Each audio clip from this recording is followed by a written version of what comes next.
Nicolás Maduro está preso em um centro de detenção em Nova York, chamado de a Prisão dos Famosos. A Polícia Federal é conhecida por abrigar presos de grande repercussão e denúncias sobre condições precárias de encarceramento. Maduro está detido no Centro de Detenções Metropolitano, no Brooklyn, que abriga mais de 1.300 detentos. Ele aguarda julgamento pelos crimes de narcoterrorismo e tráfico internacional de drogas, acusação que prevê pena mínima de 20 anos, podendo chegar à prisão perpétua, conforme a denúncia apresentada em Nova York. A unidade prisional foi construída na década de 1990 e ficou famosa por manter sob custódia nomes centrais de processos criminais de grande visibilidade, como o do músico Sean Diddy Combs, que foi condenado por transporte ilegal de mulheres para prostituição, e também de Ghislaine Maxwell, ex-namorada de Jeffrey Epstein, condenada a 20 anos de prisão por crimes sexuais. Olha, nós vamos conversar agora com Andrew Trauman, ele que é professor de Relações Internacionais do Centro Universitário de Curitiba. A gente agradece pela presença aqui no SBT News. Muito boa tarde, professor. Boa tarde, é um prazer estar aqui com vocês. Aliás, já é boa noite já, 6h34 pelo horário de Brasília. Obrigado, viu, pela presença. Boa noite. Professor, eu vou começar a gente colocando um ponto aqui para a gente fazer uma comparação do que está acontecendo agora com um caso que também aconteceu em 1989, lá no Panamá, quando o governo norte-americano invadiu o país e conseguiu retirar, na época, o presidente, que era militar do país, né, o Manuel Noriega, que já está morto. Naquela ocasião, professor, o governo norte-americano decidiu, no caso, apoiar a oposição e colocar um candidato da oposição no país, no Panamá, para poder seguir. O comportamento agora dos Estados Unidos, do país, de Donald Trump, está sendo totalmente diferente, porque o que aparenta até agora, pelo que a gente já tem de elementos, o que a gente já pode dizer é que ele sai agora com um apoio, dando um apoio até o momento à vice-presidente, que é uma aliada de Nicolás Maduro, não é isso? Sim. Eu vejo isso da seguinte forma. Eu acredito que é uma mudança do comportamento norte-americano e uma intervenção para se fazer algo diferente do que foi feito no Iraque e no Afeganistão, tá? Então vamos pegar, por exemplo, o Afeganistão em 2001, foi derrubado o regime talibã e foi trazido um ex-monarca que estava fora do país desde os anos 60, mas acho que o melhor exemplo é o Iraque. Foi um grande erro que os Estados Unidos fizeram. Por quê? Porque eles derrubaram Saddam Hussein e eles tentaram recomeçar o Iraque totalmente do zero. Eles acabaram com o exército, exoneraram todos os militares, acabaram com os ministros, acabaram com toda a infraestrutura que havia sido construída por um regime que estava lá no poder há mais de 30 anos, tentaram começar tudo do zero. O que esses militares fizeram? Esses militares que foram mandados embora pelos Estados Unidos, eles se uniram ao Estado Islâmico e o Iraque virou um caos, virou uma guerra civil com vários grupos jihadistas envolvidos ali. Então, o que eu estou percebendo nesse momento é que, como o Trump, claramente ele falou no seu discurso que ele está interessado no petróleo, então o que ele precisa? Ele precisa de estabilidade, ele precisa de previsibilidade. Ele não quer colocar a Corina Machado ou o Urrutia, o González Urrutia, porque isso pode causar uma reação. A gente tem que entender que não existe realmente um governo Nicolás Maduro, né? Existe um regime Nicolás Maduro. Então, são 27 anos, desde o Hugo Chávez, em que tudo foi aparelhado, sabe? Então, assim, a analogia que eu faço é que, mesmo você tendo derrubado o rei, você não elimina a corte, entendeu? Então, o rei foi deposto, mas a corte está lá, sabe? Os militares têm um poder incrível na Venezuela, tanto militar quanto político e tudo isso. A Delcy Rodrigues, eu acredito que uma das questões que ela tem sido mantida, uma que ela está realmente aceitando negociar, por mais que ela negue, e a segunda razão que ela está sendo mantida é que ela tem experiência na administração de petróleo. Então eu acredito que eles veem ela como uma interlocutora. Os Estados Unidos não estão preocupados com democracia. Os Estados Unidos estão preocupados em petróleo. Isso ele falou isso várias vezes ontem e deixou isso bastante claro. Agora, professor, só para atualizar quem também está nos acompanhando, a audiência com o presidente deposto Nicolás Maduro será amanhã em Nova York às 14 horas. 14 horas no horário de Brasília, 12 horas no horário local. Vai ser nessa oportunidade em que os Estados Unidos vão notificar Maduro formalmente sobre as acusações apresentadas contra ele. Maduro comparecerá perante ao Tribunal Federal do Distrito Sul de Manhattan. Então, amanhã já temos essa notícia para acompanhar às 14 horas, momento em que Maduro deixará o presídio em que se encontra neste momento e vai à justiça. Como até vimos há pouco, ele está hoje no presídio dos famosos lá de Nova York. Vamos falar assim, Leandro Magalhães, Tremembé de Nova York é onde Nicolás Maduro se encontra neste momento. Amanhã vai ser apresentado, portanto, à justiça. Agora, professor, tem mais uma pergunta para o senhor que vai no seguinte sentido. Muito tem se falado de doutrina Monroe. Eu tenho escutado muito essa expressão e visto, inclusive, pelas redes sociais, nas discussões que acontecem agora, que seria a doutrina Monroe de Donald Trump. E para quem ainda não teve oportunidade de cruzar com esse conceito, essa foi uma doutrina que marcou a política externa americana no século XIX, que seria o interesse preferencial dos Estados Unidos pela América Latina, pelo continente americano, um olhar atento à nossa região. A minha pergunta para o senhor é a seguinte: esse paralelo com a doutrina Monroe faz sentido ou estamos num contexto completamente diferente e essa brincadeira que tem sido feita com a doutrina Monroe é exagerada? Não, ela faz totalmente sentido. Inclusive, nós vimos declarações recentes do Donald Trump exaltando a doutrina Monroe e falando que pena que os outros presidentes americanos esqueceram dessa doutrina, abandonaram essa doutrina, nós temos que voltar para essa doutrina. Então, só fazendo um histórico muito breve aqui para o telespectador, a doutrina Monroe surge em 1823, um ano depois da independência do Brasil, e o seu slogan era a América para os americanos. O que significava, na verdade, a América para os norte-americanos, ou seja, que não haveria mais colonialismo europeu aqui no continente. Então você vai ter um apoio às independências dos países da América Latina feito ao Império Espanhol, teve a independência do Brasil, que eu já mencionei, independência do Uruguai, até finalmente a independência de Cuba em 1902. E era um período de muitas intervenções dos Estados Unidos. Então, os Estados Unidos intervinham, especialmente no Caribe, sempre quando algum interesse seu estava sendo contrariado. E quando a gente viu agora no discurso do Trump, né, trazendo agora para a atualidade, ele está realmente dizendo, olha, isso aqui é o nosso quintal e a gente vai ter a América Latina como a nossa órbita de influência e aqui ninguém vai intervir. E eu acredito que essa intervenção norte-americana na Venezuela, além da questão do petróleo que a gente já mencionou, tem muito a ver, aí vamos fazer um paralelo com a doutrina Monroe, de afastar a China da Venezuela, porque a China tinha muitos investimentos na Venezuela, então a ideia é tirar a China do jogo, assim, só vai poder ter investimento americano aqui e não mais chinês ou de qualquer outro país. Professor, eu vou chamar também o nosso analista, o Ranier, que tem uma pergunta para fazer, o nosso colega lá de Brasília. Ranier? Professor, boa noite. O senhor está dizendo que o senhor interpreta que pelas manifestações até agora não há interesse do governo Donald Trump em interesse em democracia ali na Venezuela, o interesse é o petróleo.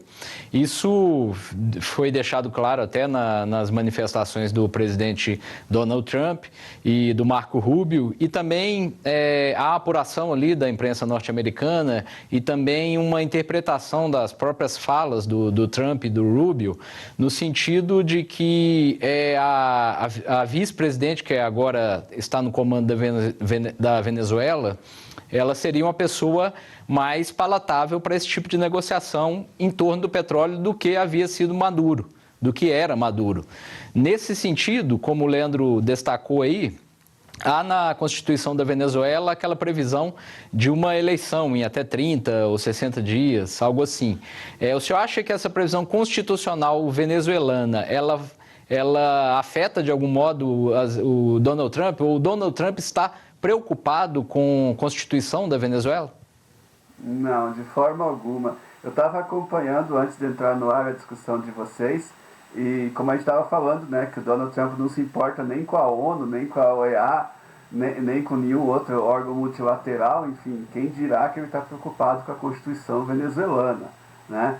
Então, e pelo que eu soube hoje, o mecanismo que está sendo usado juridicamente para que não sejam convocadas eleições é que a Delcy Rodrigues foi declarada presidente provisória.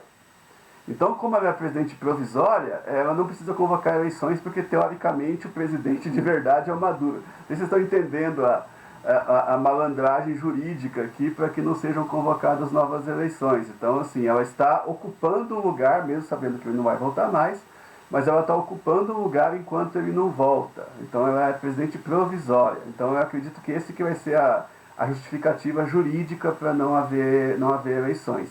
E respondendo a sua pergunta, não, o Trump não está preocupado com eleições na Venezuela. Inclusive, eu acho que ele crê que se houver eleições, isso vai causar instabilidade no país, pode causar alguma revolta e, como eu já disse, ele quer previsibilidade para reconstruir a indústria do petróleo. Agora, professor Andrew Trauman, eu queria voltar a falar da influência dos Estados Unidos na América Latina, essa doutrina Monroe que tem colocado, porque o senhor diz que sim, faz sentido fazer o paralelo com a doutrina Monroe de lá de trás e que, portanto, Donald Trump terá esse interesse preferencial pela América do Sul. Isso, de alguma forma, acende um alerta para uma possível interferência disfarçada dos Estados Unidos no processo eleitoral brasileiro neste ano? Olha, essa é uma pergunta, assim, bastante complicada, porque eu acredito que depois da intervenção que nós assistimos ontem, todos os países estão preocupados, né? Especialmente a Colômbia. Foi mandado um recado direto para o Gustavo Petro para, abre aspas, ele ficar esperto, fecha aspas, e até para Cuba, né? Embora o Trump ache que o regime cubano vai cair por si só mais cedo ou mais tarde. Em relação ao Brasil, o que a gente tem visto no momento é que o Trump, ele tinha claramente um candidato, né? Mas vocês sabem muito bem a história, né? Houve uma intervenção de uma grande empresa frigorífica brasileira, conversou com o Trump, aproximou ele do presidente Lula e tudo isso, e depois que ele viu que o presidente Lula não ia recuar e que, na verdade, ele não tinha nem como interferir no processo do ex-presidente Jair Bolsonaro, ele acaba, então, levantando essas tarifas e meio que aceita, né? Houve uma declaração de um diplomata norte-americano recentemente dizendo que o Trump não está mais se importando com o destino do ex-presidente Jair Bolsonaro. Então eu não vejo dessa forma. Claro que ele, de repente, se nós tivermos um candidato como o Tarcísio, ele pode achar um caminho muito melhor do que o presidente Lula. Mas como intervir diretamente nesse momento eu não vejo. Mas com o Trump nada é impossível, né? A gente viu ele apoiando o Milei, dizendo que se não votarem no Milei, ele não vai mais emprestar dinheiro, ele fez isso em Honduras. Então eu não duvido. Com o Trump a gente nunca sabe o que pode acontecer. Pode ser que ele solte uma declaração do tipo às vésperas das eleições do ano que vem. Agora, professor, nesse recorte agora da história que a gente tem desse cenário com a Venezuela, o que a gente percebe é que o interesse do Donald Trump é tentar ajudar ao máximo a economia dos Estados Unidos. A inflação lá, ela está a 2 ponto alguma coisa, mas para a realidade deles isso é alto, é um percentual alto. A inflação no preço dos alimentos estão com preços altos lá, a realidade está diferente, há uma reclamação generalizada da sociedade lá nos Estados Unidos. O Donald Trump está preocupado agora com as eleições lá do mês de novembro, eleições do Congresso Nacional norte-americano, para ele não perder maioria. Será que haverá tempo suficiente, professor, para poder ele conseguir melhorar a economia norte-americana com essa intervenção na Venezuela, a intervenção no petróleo, ter o domínio do petróleo, já que as empresas norte-americanas irão precisar fazer um investimento maciço lá no país para poder ter a capacidade, a Venezuela ter uma capacidade muito maior de conseguir extrair petróleo da região? O senhor acredita que ele vai ter tempo hábil para isso? Não, eu não acredito. É uma situação bastante complexa, porque nós estamos vendo uma volta àquela economia do século XIX, né, em que você busca matérias-primas em outros países para o seu próprio país, você vai em busca de mão de obra barata. Enfim, é algo que a gente não via fazia 2 séculos. A gente passou, desde a Segunda Guerra Mundial até hoje, falando em livre comércio, falando em multilateralismo, em comércio global e etc. e tal, e aí, de repente, nós temos uma volta a países simplesmente invadindo outros, tomando recursos de outros. Não vamos falar só dos Estados Unidos, temos o caso da Rússia com a Ucrânia também. Então, a gente tem uma mudança muito grande nesse paradigma, e eu acho que é muito difícil. Eu vi a entrevista do Trump ontem, dele falando que vai recuperar a economia com as tarifas, protegendo, aumentando ainda mais o protecionismo interno, e com essa questão do petróleo. Eu acredito que não vai dar tempo, inclusive, por quê? Porque para você recuperar a indústria petrolífera venezuelana vai levar tempo, porque a Venezuela ela produz muito abaixo da sua capacidade. E isso, para você voltar a uma produção alta, leva tempo. Não é só questão de tecnologia de extração ou de refino. Nós estamos falando de infraestrutura, nós estamos falando de estradas, nós estamos falando de portos. Enfim, é uma série de questões até realmente você ter um rendimento alto novamente do petróleo venezuelano. E eu gostaria de acrescentar mais uma coisinha, que o petróleo venezuelano, apesar de todo mundo falar, a maior reserva do mundo, 7 vezes maior do que as reservas dos Estados Unidos, mas é um petróleo muito pesado. É um petróleo que parece piche, assim, você joga na parede e gruda. Ele não é um petróleo fino, como é, por exemplo, dos Estados Unidos e tal. Então ele precisa de um processo de refinaria, um blending, como eles chamam, que é bastante complexo. Então teria que misturar esse petróleo venezuelano ao petróleo leve norte-americano, para aí você conseguir realmente, por meio de uma série de processos, fabricar derivados, enfim, comercializar e transformar em gasolina. Então, não é um processo simples e não acho que vai acontecer até as eleições de meio de mandato. Ranier Bragon. Professor, em relação à posição do governo brasileiro, do presidente Lula, em relação à invasão dos Estados Unidos, né? Embora não tenha sido uma nota ali que tenha sido um ataque direto ao Donald Trump, ela foi um pouco em um tom acima de outros países. Ela foi uma nota crítica condenando, obviamente, a ação norte-americana. Essa nota, na visão do senhor, tem potencial de afetar a relação que até então estava tendo o presidente Lula com o presidente Donald Trump? Não, eu não acredito. O Marco Rubio, quase que eu esqueci o nome dele agora, o Marco Rubio disse ontem que ele não está muito preocupado com palavras, que ele está mais preocupado com ações. Na verdade, ele disse isso se referindo a Delcy Rodrigues, né? Porque a Delcy Rodrigues também, ela fez ontem um pronunciamento dizendo que a Venezuela só tem um presidente, que é o Nicolás Maduro, e etc e tal, mas hoje ela já está empossada, né? Então, assim, o Marco Rubio está sabendo diferenciar o que é retórica, o que é aquele discurso para o público interno, do que é uma questão que é aquela coisa que é necessário falar.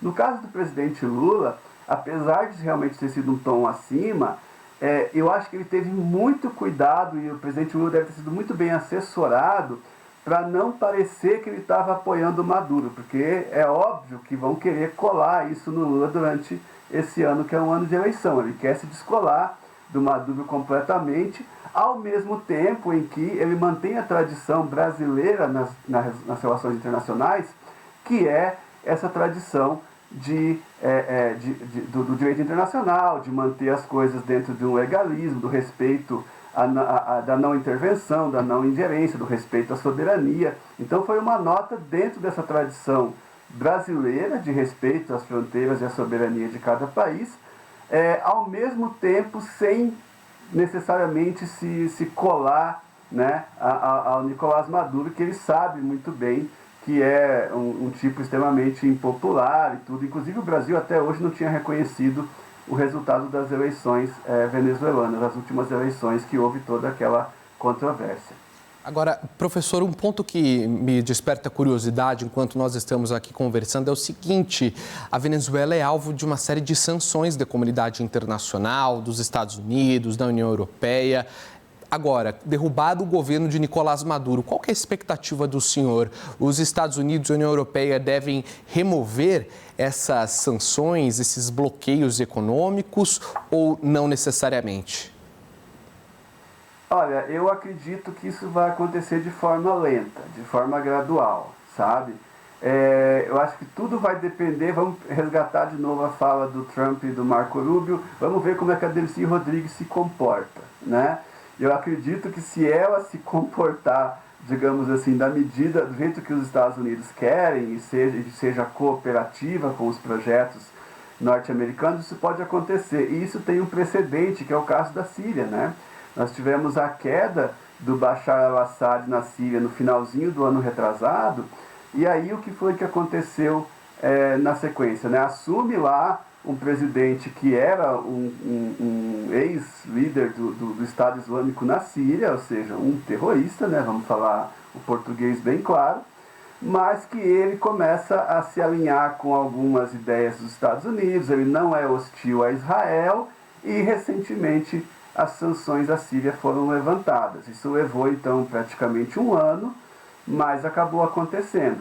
Eu acredito que sim, né? Eu acredito que a ideia é paulatinamente levantar essas sanções, até porque vai ser necessário fazer isso para poder exportar o petróleo venezuelano para o mundo inteiro. Esse petróleo que vai estar sob o domínio das transnacionais norte-americanas daqui para frente, especialmente a Chevron. Então, professor, os Estados Unidos, a partir do momento em que comecem a investir lá na extração maior de petróleo na Venezuela, eles vão voltar o domínio que eles tinham, não o domínio, mas o consumo lá de trás, quando eles consumiam 70% do petróleo, ainda lá naquela época antes do Hugo Chávez, né? Como ficam os outros países, professor, na sua avaliação, que dependem da Venezuela? Cuba, também Colômbia e outros países pequenos que dependem do petróleo, que dependem de uma relação. Eu incluo aí até o Irã. O Irã, que contava com a ajuda da Venezuela por décadas e que ajuda grupos terroristas pelo mundo. Eu cito o Hezbollah, o Hamas, o Houthis e por aí vai. Olha, vai ficar bem complicado, né? Porque agora a Venezuela está sob nova direção. Então, Cuba perde mais um aliado aí. Agora a gente vai ter, por exemplo, a situação do Irã é a mais complicada possível, né? Porque o Irã, a gente viu ano passado, né? Perdeu o Hezbollah, foi praticamente destruído com a morte do Hassan Nasrallah e tudo. O Irã está tentando se reerguer, tentando se reestruturar. Perde mais um aliado, aumenta cada vez mais o seu isolamento. Agora, em relação à Colômbia, aí eu vou discordar um pouquinho de você, porque a Colômbia ela também é uma produtora de petróleo, não tanto quanto a Venezuela, mas ela tem um petróleo. E o problema da Colômbia com a Venezuela é a migração, na verdade, né? Nós temos 3 milhões de venezuelanos vivendo na Colômbia hoje. Então, o problema da Colômbia com a Venezuela é muito mais uma questão desses refugiados que também passaram a sofrer xenofobia na Colômbia, etc. e tal, aquelas sempre acusações que se fazem, tá vindo aqui roubar o emprego da gente, ou então eles vêm aqui, são criminosos e tal. Então as questões entre Venezuela e Colômbia são um pouco complicadas. Agora, o Gustavo Petro fica numa situação difícil, né? Porque ele era um apoiador do Maduro, Ele era um apoiador do Maduro e agora ele fica numa situação de isolamento com os Estados Unidos ali na sua porta, nas suas fronteiras. Então a gente tem uma situação bastante complexa nesse sentido para a Colômbia, tendo agora a Venezuela não é como Cuba e o Irã que perdeu um parceiro, agora eles têm a Venezuela como inimigo.